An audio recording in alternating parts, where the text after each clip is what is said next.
নমস্কার। আজকে মকর রাশিকে নিয়ে বলবো। মকর রাশির ক্ষেত্রে রাশি কিংবা লগ্নের উপর যদি রাহু প্রথম ঘরে অবস্থান করে কী রকম প্রভাব দেবে, এরকমভাবে 12টি ঘর নিয়ে বলবো। তো আজকে প্রথম ঘরকে নিয়ে বলবো, রাহুর অবস্থান মকর রাশির ক্ষেত্রে। রাশির উপর যে অবস্থান করবে 3টি নক্ষত্র, উত্তরাষাঢ়া নক্ষত্র, শ্রবণা নক্ষত্র এবং তার সাথে ধনিষ্ঠা নক্ষত্র, এই 3টি নক্ষত্রে রাহুর কী রকম প্রভাব থাকবে, কোন দিক থেকে লাভ, কোন দিক থেকে বিশেষ সাবধান, প্রত্যেকটি আলোচনা করব।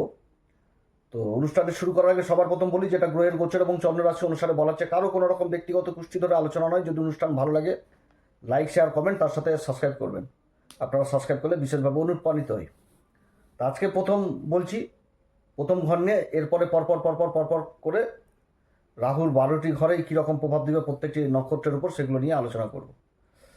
তো মকর রাশি রাহু, রাহু তো ছায়াগ্রহ। ছায়াগ্রহ নিয়ম হচ্ছে যে নক্ষত্রে অবস্থান করবে সেই নক্ষত্রের প্রভাব বৃদ্ধি করবে, যে ঘরে অবস্থান করবে সেই রাশির অধিপতিকে প্রভাবিত করবে, এবং যে গ্রহের সাথে অবস্থান করবে সেই গ্রহকেও প্রভাবিত করে ফেলবে। তো এখানটাতে নক্ষত্র নিয়ে আলোচনা হচ্ছে।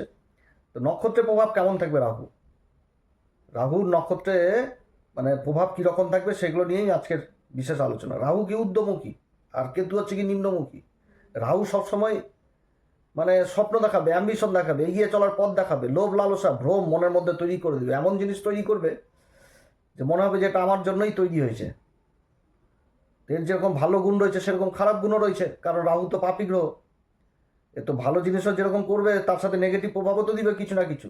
পাপ গ্রহের শ্রেণীতে রাহু হচ্ছে 1 নম্বর, শনিবদ রাহু, শনির সমান ফল দিয়ে দেয়। কিন্তু পাপ গ্রহের শ্রেণীতে একদম সুপারহিট, সবার প্রথমে কিছু না কিছু পাপ প্রভাব জীবনে দিবে, যতই ভালো পরিস্থিতিতে থাকুক রাহু। রাহু এমন একটি গ্রহ যে কয়লাতে হাত লাগলে কালি লাগবেই হাতে, আবার যদি জ্বালানো যায় তো সেটা আগুন হবে, সেই আগুন দিয়ে বিভিন্ন রকম কাজ হবে। তো সেরকম কিন্তু হচ্ছে রাহু। যদি মনের মধ্যে সেরকম ইচ্ছা জাগে যে আমার জন্য সেই জিনিসটা, তো রাতের ঘুমও কিন্তু হারাম হয়ে যাবে। যে অ্যাম্বিশন, যে কোনো স্বপ্ন দেখলাম, যে স্বপ্নটা এমন জায়গায় সে যেখানটাতে আমার চূড়ান্ত সফলতা, তো সেই সফল জায়গাতে যেতে গেলে, সেই স্বপ্নের পিছনে দৌড়াতে গেলে তো রাতের ঘুমও কিন্তু নষ্ট হয়ে যায়। এরকম কিন্তু রাহু অবস্থা তৈরি করে দেয়। এটা যখন হয় কখন, এটা রাহু যখন ভালো প্রভাবের মধ্যে থাকে, তো সেরকম কিন্তু যে রাহুর উপর শুভ গ্রহের দৃষ্টি, যেমন গুরুর দৃষ্টি পড়ে যাচ্ছে, তাহলে তো ভালো অবস্থান হয়ে গেল। এগিয়ে যাওয়ার প্রবৃত্তি ভালো জিনিস, মানে 100-র মধ্যে 90 ভাগই ভালো দিকে নিয়ে যাবে। আর 10 ভাগ যেহেতু বললাম যে পাপী গ্রহ, প্রাপ্য দিবে। এবার উত্তরাষাঢ়া নক্ষত্র অবস্থান করছে রাহু। তো উত্তরাষাঢ়া নক্ষত্রের যে অধিপতিকে সূর্যদেব, সূর্য তো অষ্টমপতি এই মকর রাশির ক্ষেত্রে, অষ্টমপতির নক্ষত্র অবস্থান করবে।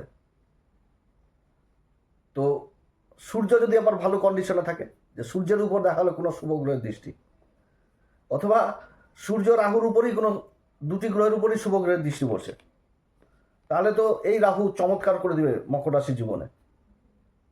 যার জন্য আমি প্রথম থেকে বলে আসছি প্রত্যেকটা মকর রাশির ভিডিওতে, যে সূর্য এবং রাহুকে ঠিক করতে হবে। যার জন্য সূর্য যন্ত্র বাড়িতে স্থাপন করো, রাহুকে ঠিক করতে হলে সরস্বতী যন্ত্র স্থাপন করো। এগুলো মানে কবজের মতন কাজ করে, এক কথায় বলতে গেলে কবজ। আর তবে কি আধ্যাত্মিক পথে চলতে হবে। ওই আজকে আমি করলাম কালকেই ফল, সেটা করলে কিন্তু হবে না। এটা সারা জীবনের উপাচার দিয়ে দিলাম। গ্রহণযোগ যাদের রয়েছে তাদের ক্ষেত্রেও বলছি, রাহুর অবস্থান খারাপ রয়েছে, রাহু মহাদশা চলছে, রাহু খারাপ প্রভাব দিচ্ছে রাশির উপর অবস্থান করে, অবশ্যই এগুলো করা উচিত। সেটা 3টি নক্ষত্রের ক্ষেত্রে বলছি, উত্তরাষাঢ়া, শ্রবণ এবং ধনিষ্ঠা। উত্তরাষাঢ়া নক্ষত্রে রাহু কিন্তু যথেষ্ট কারক হয়ে যায়, কারণ নবতারা কিন্তু এটাই বলছে। শ্রবণাতে ডিস্টার্ব করে আর ধনিষ্ঠাতে ভালো ফল দিয়ে দেয়। এই যে ধনিষ্ঠা নক্ষত্রে আগামী দিনে রাহুর পরিবর্তন হবে, তো এই নক্ষত্রের প্রভাব কিন্তু যথেষ্ট ভালো প্রভাব পড়বে। তবে উত্তরাষাঢ়ার ক্ষেত্রে কিছুটা প্রভাব অন্যরকম থাকবে। উত্তরাষাঢ়া নক্ষত্রে সংঘর্ষ থাকবে, কিন্তু রাহুর উপর যদি আবার কোনো শুভগ্রহের দৃষ্টি পড়ে, বা শুভগ্রহের প্রভাব যদি সূর্যের উপরে পড়ে যায়, সূর্য যদি ভালো ঘরে অবস্থান করে, তাহলে কিন্তু আবার অন্যরকম রেজাল্ট হবে। তো যাই হোক, উত্তরাষাঢ়া নক্ষত্র সূর্যের নক্ষত্র, দশ বিশ্বদেবের অধিপতি দেবতা, রাজার নক্ষত্রে অবস্থান। রাজার নক্ষত্রে চট করে খারাপ ফল দিতে পারে না, কারণ রাজার নক্ষত্র, এখানটাতে কোনো তেড়িবেড়ি চলবে না। যে রাজা যদি খারাপ হয় তাহলে আবার অন্য ফল প্রভাব খারাপ হয়ে যাবে, যে সূর্যই খারাপ। তো উত্তরাষাঢ়া নক্ষত্রের যে ভালো দিকগুলো রয়েছে রাহুর অবস্থানে, রাহু যদি ভালো থাকে তো ভালো ভালো যে জিনিসগুলো উঠে আসবে, আবার কিছু কিন্তু খারাপ দিকেও সংকেত দেয়। তো ভালো বলতে কি, এই নক্ষত্রে যেমন রাহু নেতৃত্ব দেওয়ার গুণটা যথেষ্ট বৃদ্ধি পেয়ে যাবে, ভালো নেতৃত্ব দিবে, কর্মজীবনে বড় লক্ষ্যের পিছনে দৌড়াবে এবং সেই লক্ষ্যকেও হাসিল করবে, এরকম অবস্থান করে দেয়। সরকারি কিংবা বড় প্রতিষ্ঠানে কাজের সুযোগ এরকম তৈরি করবে। কঠিন পরিস্থিতির মধ্যে নিজের তীক্ষ্ণ বুদ্ধির দ্বারা সেখান থেকে বের হওয়ার রাস্তা তৈরি করবে যদি ভালো অবস্থান থাকে রাহুর, সূর্যের, এগুলো তৈরি করে দেবে। বিদেশে যাওয়া বা বিদেশ সম্পর্কিত কাজের সাথে যারা যুক্ত রয়েছেন সেই কাজগুলো ভালো হবে। মডার্ন টেকনোলজির কাজের সাথে যারা যুক্ত রয়েছেন সেই কাজগুলো ভালো হবে। খোঁজাখুঁজি এগুলো কাজগুলো যথেষ্ট ভালো হবে। তারপরে কি, যে সামাজিক পরিচিতি যথেষ্ট বৃদ্ধি করবে এবং সমাজের যে প্রভাব সেই প্রভাব বিস্তার হবে, এগুলো কিন্তু করায় উত্তরাষাঢ়াতে। উত্তরাষাঢ়া নক্ষত্রে রাহু কিন্তু এরকম দিয়ে দেবে যদি ভালো মানে অবস্থান থাকে। আর যদি খারাপ অবস্থান থাকে, যে রাহুও খারাপ সূর্যও খারাপ, উপাচার তো অবশ্যই করতে পারে এবং এই সমস্ত দিক থেকে বিশেষভাবে সাবধান। সেটা হচ্ছে যে অহংকার, ক্রোধ, জেদ, সংঘাত এগুলো কিন্তু বাড়িয়ে দিবে, এগুলো বাড়িয়ে দেবে। মান সম্মানের হানাহানি হবে। যে কর্মস্থানে কর্ম করবে সেখানটাতে মানে মান সম্মান যাওয়া বা কর্ম চলে যাওয়া, যে বাড়িতে থাকবে সেই বাড়িতে মান সম্মান চলে যাওয়া, সম্মানের দিকটাকে আঘাত করবে। এবং বাড়ির মানে বড় ব্যক্তির সাথে গণ্ডগোল, অশান্তি, তর্কাতর্কি, মতবিরোধ, যে বাবার সাথেই মতবিরোধ, বা যেখানটাতে কাজ করছি সে বসের সাথেই মতবিরোধ, যে মহাজনের আন্ডারে রয়েছে তার সাথেই গণ্ডগোল, নিত্য প্রত্যেক দিন গণ্ডগোল, এগুলো হবে। এবং ভুল সিদ্ধান্ত নিবে, সিদ্ধান্তের জায়গাটা ভুল হবে, যার জন্য সমস্যা তৈরি হবে একের পর এক। আর অতিরিক্ত কিন্তু উচ্চাকাঙ্ক্ষী হবে, প্রচণ্ড উচ্চাকাঙ্ক্ষী হবে, সব কিছু হাতের সামনে পাওয়ার চেষ্টা করবে, আর যদি না পায় তাহলে মানসিক চাপ, উদ্বেগ এগুলো কিন্তু তৈরি হবে। এই রাহু, এই যে সূর্যের নক্ষত্র অবস্থান, যদি গ্রহের অবস্থান খারাপ থাকে হাড়জনিত সমস্যা তৈরি করে দিবে, গিটে গিটে জ্বালা যন্ত্রণা এগুলো শুরু হবে। অতএব এদিকে যথেষ্ট খেয়াল রাখতে হবে। আর তারপর কি, যে শর্টকাট পদ্ধতি দিবে, বেইমানি ছলচাতুরির পদ্ধতি দিয়ে দিবে, শর্টকাট পদ্ধতিতে ইনকাম সোর্স এগুলো জিনিস চিন্তা ভাবনা করাবে। যার জন্য এইখানটাতে এই নক্ষত্রে যখনই এই রাহুর অবস্থান খারাপ হয় বা সূর্যের অবস্থান খারাপ, যে কোনো কাজ করতে গেলে ঠান্ডা মাথায় করতে হবে, ধৈর্য ধরে করতে হবে, অহংকারকে এড়িয়ে চলতে হবে, তাড়াহুড়া করা চলবে না। পিতা বা পিতা সমতুল্য বা পিতার থেকে বয়সে বড় এই সমস্ত গুরুজন ব্যক্তিদের কাছ থেকে নিয়মিত সম্পর্ক ভালো রাখতে হবে, গণ্ডগোল, অশান্তি এগুলো থেকে দূরে থাকতে হবে, তাদের কাছ থেকে ব্লেসিং নিতে হবে, সূর্যদেবকে মানে বিশেষভাবে মানতে হবে, সূর্যের পূজা এগুলো করতে হবে এবং সিস্টেমের মধ্যে চলতে হবে, জীবনটাকে একটা সিস্টেমের মধ্যে নিয়ে আসতে হবে। এরকম কিন্তু হয়। এবং এই নক্ষত্রের যে মেন উপাচার সেটাই হচ্ছে সূর্য যন্ত্র, সূর্যের দেবের পূজা। পিতার সাথে সম্পর্ক কোনোভাবে খারাপ করা যাবে না। মা সরস্বতীর আরাধনা, ভগবতী মায়ের আরাধনা।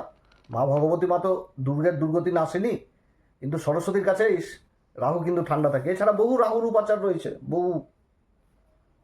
বহু রাহুর উপাচার রয়েছে, অনেক উপাচার বললে শেষ হবে না, ওগুলো শর্ট ভিডিও মাধ্যমে দিচ্ছি। তো এগুলো মেন এগুলো মানে সারা জীবনের কবজ, এক কথায় বলতে গেলে সূর্য যন্ত্র এবং সরস্বতী যন্ত্র, এটা স্থাপন করো, বিধিসম্মত মেনে করো, ভালো ফল পাওয়া যাবে। তো এই তো হচ্ছে উত্তরা ভাদ্রপদ নক্ষত্র, এরকম কিন্তু প্রভাব দিয়ে দেবে। এরপরে বলবো হচ্ছে শ্রবণা, চন্দ্রমান নক্ষত্র, শ্রবণা নক্ষত্র, 4টি চরণই কিন্তু মকর রাশিতে পড়ছে। নবতারা কিন্তু বলছে রাহুর অবস্থান এখানটাতে ভালো না। শ্রবণা নক্ষত্রের ক্ষেত্রে রাহু কিন্তু অতটা ভালো ফল দেয় না। হ্যাঁ, তবে কি, যে রাহুর উপর দেখালো যে গুরুর দৃষ্টি পড়ছে বা রাহুর দৃষ্টি চন্দ্রমার উপর পড়ছে, তাহলে কিন্তু রেজাল্ট অন্যরকম হবে।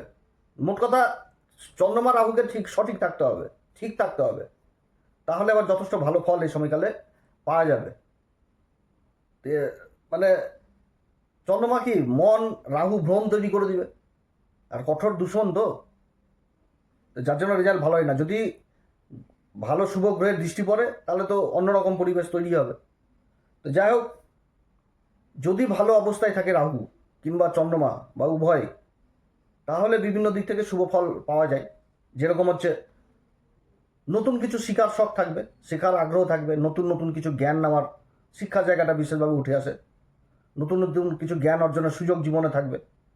তারপরে যারা মিডিয়া যোগাযোগ অনলাইন কাজের সাথে যুক্ত রয়েছেন, পরামর্শের কাজের সাথে যুক্ত রয়েছেন অ্যাডভাইজার হিসাবে, তাদের ক্ষেত্রে আবার যথেষ্ট উন্নতি।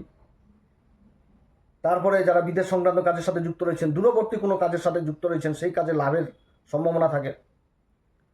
যদি ভালো অবস্থা থাকে তো মানে মন বুঝে নিবে, সামনের ব্যক্তিকে বুঝতে পারবে, চিনতে পারবে যে আমার সাথে ছলচাতুরি করবে কিনা, এগুলো জিনিস করবে। এবং সামাজিক পরিচিতিও যথেষ্ট বৃদ্ধি করাবে, সামাজিক পরিচিতি বৃদ্ধি করাবে, ধর্মের দিকে নিয়ে যাবে, ধর্মের দিকে নিয়ে যাবে। মানুষের মানে অ্যাডভান্স কোনো কিছু ভালো কাজ করার যে পরিকল্পনা কৌশলীগত হবে এবং সফলতা পাবে এই শোভনা নক্ষত্রে। খারাপ যে দেয় সেটাও না, বিভিন্ন দিক থেকে উন্নতির জায়গাটাতেও নিয়ে যায় শোভনা নক্ষত্রে। কিন্তু যদি খারাপ হয় তাহলে রাহু অবস্থান খারাপ, চন্দ্রমার অবস্থান খারাপ, পাপ করতে গিয়ে যোগে রাশি পড়ে গেছে, তাহলে কিন্তু আবার খুব খারাপ ফল দিয়ে দেবে, খারাপ ফল দিয়ে দেবে। দুশ্চিন্তা করবে, যেখানে ভয় পাওয়ার কথা না, অজ্ঞাত ভয় পাবে, মনে হবে যে কি হয়ে গেল, অথচ কিছুই না, দুশ্চিন্তা করবে, ভয় পাবে। এগুলো বলতে মানে যদি জিজ্ঞাসা করা যায় যে কিসের জন্য ভয় পাচ্ছ, সেটাও ঠিক করে বলতে পারবে না। মানসিক অস্থিরতা, দুশ্চিন্তা যথেষ্ট বৃদ্ধি করবে, অনিদ্রার মতন অবস্থা তৈরি করে দেবে, ঘুম আসে না চট করে, অন্যের কথায় বিশেষভাবে প্রভাবিত হবে, সিদ্ধান্ত নেওয়ার ক্ষেত্রে যথেষ্ট সাবধান, যে কোনো সিদ্ধান্ত ভুল সিদ্ধান্ত নিয়ে ফেলবে, গুজবে যেগুলো গুজব রটে সেগুলোতে বেশি করে কান দিবে, সেগুলোকে সত্যি মন করবে, ভুল তথ্য সংগ্রহ করবে, কথায় কথায় গণ্ডগোল অশান্তি এগুলো যথেষ্ট বৃদ্ধি করে দিবে। এবং তার সাথে মায়ের সাথে সম্পর্ক দূরত্ব করে দেয়, মায়ের সাথে মতবিরোধ তৈরি করে, মায়ের দিকটা বিশেষভাবে প্রভাবিত করে দেয় এই চন্দ্র রাহুর জুতি। মায়ের সাথে মতবিরোধ করে, মায়ের সাপোর্ট পাওয়া যায় না। অর্থ কর্মক্ষেত্রে অর্থ যেখানটাতে ইনভেস্ট করার প্রয়োজন নাই সেখানটাতে ইনভেস্ট করে ফেলবে, মানে একটা খুবই বাজে পরিবেশ তৈরি করে, যার জন্য আর্থিক ক্ষতি এদের জীবনে থাকেই। এই চন্দ্র রাহুর জুতিতে আর্থিক ক্ষতি হয়ে যায় প্রচণ্ড, মানুষ চিনতে ভুল করে দেয়। যার জন্য এই চন্দ্র রাহুর জুতিতে বিশেষ করে মা সরস্বতী যন্ত্র এগুলো ব্যবহার করা উচিত, সরস্বতী যন্ত্র। তো শোভনা নক্ষত্রে কিন্তু এরকম প্রভাব দিয়ে দেয় রাহু, অতএব এদিক থেকে বিশেষভাবে সাবধান, রাহুকে ঠিক করো। তারপরে চন্দ্রমাকে বলি করো, চন্দ্রমাকে বলি করতে গেলে মহামৃত্যুঞ্জয় মন্ত্র পাঠ করো, ভুলে আবার বিশেষ অভিষেক করো। এছাড়া নন্দী মহারাজকে বিশেষ করে জল খাওয়াও কিংবা ফল খাওয়াও, যত রকম বাধা বিঘ্ন জীবনে সব দূর করাবে, এগুলো জিনিস করতে হবে। তো শোভনাতে এরকম দেয়। ধনিষ্ঠা নক্ষত্রে রাহু যথেষ্ট কিন্তু প্রভাব ভালো দেয়, কারণ নবতারা কিন্তু এটাই বলছে যে সম্পদের ঘরটা হয়ে যায় রাহুর। তো রাহুর এখানটাতে, তবে রাহু তো পাপী গ্রহ, এর তো যেরকম ভালো প্রভাব রয়েছে খারাপ প্রভাব রয়েছে, যতই ভালো পরিবেশে থাকুক খারাপ কিছু না কিছু দিবেই। তবে যদি এখন মঙ্গল শুভ গ্রহের দৃষ্টিতে পড়ে যায়, ছায়াগ্রহ যেহেতু রাহু, এবং রাহুর উপর যদি কোনো শুভ গ্রহের দৃষ্টি দেয় তাহলে যথেষ্ট ভালো দিকেই নিয়ে যাবে। তবে কিছু না কিছু পাপ প্রভাব অবশ্যই থাকছে। তো মঙ্গল নক্ষত্র রাহু এখানটাতে কি করবে, আরও জিনিসটাকে উগ্র করে দিবে, এগিয়ে যাওয়ার ক্ষমতাটা বিশেষ করে বৃদ্ধি করাবে। তো ভালো দিক যেগুলো উঠে আসছে সেটা কিন্তু কি, যে যারা কর্মজীবনে মানে উন্নতির বহু সুযোগ এই সময়কালে কিন্তু রাহু তৈরি করে এই ধনিষ্ঠাতে থাকলে, সেটা ব্যবসা বাণিজ্য হোক বা প্রযুক্তি বিজ্ঞান হোক বা যে কোনো নির্মাণ কার্য হোক, মডার্ন টেকনোলজি হোক, এছাড়া জায়গা জমি সংক্রান্তের কাজ হোক, এগুলো কাজে বহু সুযোগ কিন্তু নিয়ে আসে, লাভের সম্ভাবনা তৈরি করে এবং নেতৃত্ব দেওয়ার ক্ষমতা, সিদ্ধান্ত নেওয়ার যে ক্ষমতা, এটাকেও যথেষ্ট বৃদ্ধি করে ধনিষ্ঠা নক্ষত্রে।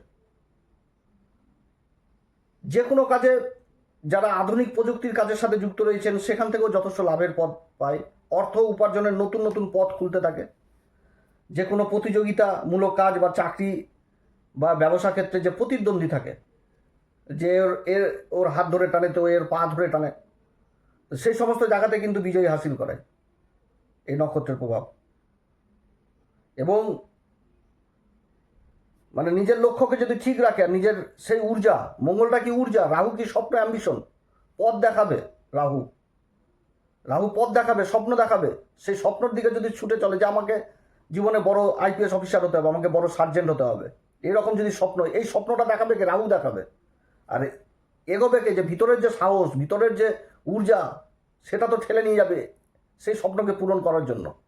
তো যদি লক্ষ্য স্থির থাকে তো সেই জায়গাতে এরা পৌঁছে যায়, এরকম ফল দিয়ে থাকে। সমাজে পরিচিতি বৃদ্ধি করাবে, প্রভাব বৃদ্ধি করাবে, যে কোনো সাহসী সিদ্ধান্ত নেওয়ার এদের ক্ষমতা থাকে খুব। যদি রাহুর উপর বা মঙ্গলের উপর যদি মানে ভালো প্রভাব থাকে, গ্রহের, শুভ গ্রহের প্রভাব থাকে, এছাড়াও হবে, কিন্তু এটা হলে আরও চমৎকার হয়ে যাবে জীবনে, প্রভাব দিয়ে ফেলে। আর যদি অশুভ হয় তাহলে যে রাহুও খারাপ, মঙ্গলও খারাপ, আর মঙ্গলের নক্ষত্রে রাহু অবস্থান করছে, তখন কি হবে? ভালোর সাথে সাথে তো খারাপও রয়েছে, তো খারাপ তো তত বৃদ্ধি করে দেবে তখন। যার জন্য রাগ তাড়াহুড়া করলেই কর্মক্ষেত্রে কিন্তু বড় ক্ষতির সম্ভাবনা হয়ে যাবে। মাথা গরম চট করে ফেললাম, রাগের মাথায় কথা বলে দিলাম, একদম বড় ক্ষতির সম্মুখে পড়তে হবে এই ধনিষ্ঠা নক্ষত্র। পরিবারের লোকজনদের সাথে মতবিরোধ হবে। মকর রাশির ক্ষেত্রে তো মঙ্গল হচ্ছে কি চতুর্থ ঘর এবং লাভের ঘরের অধিপতি।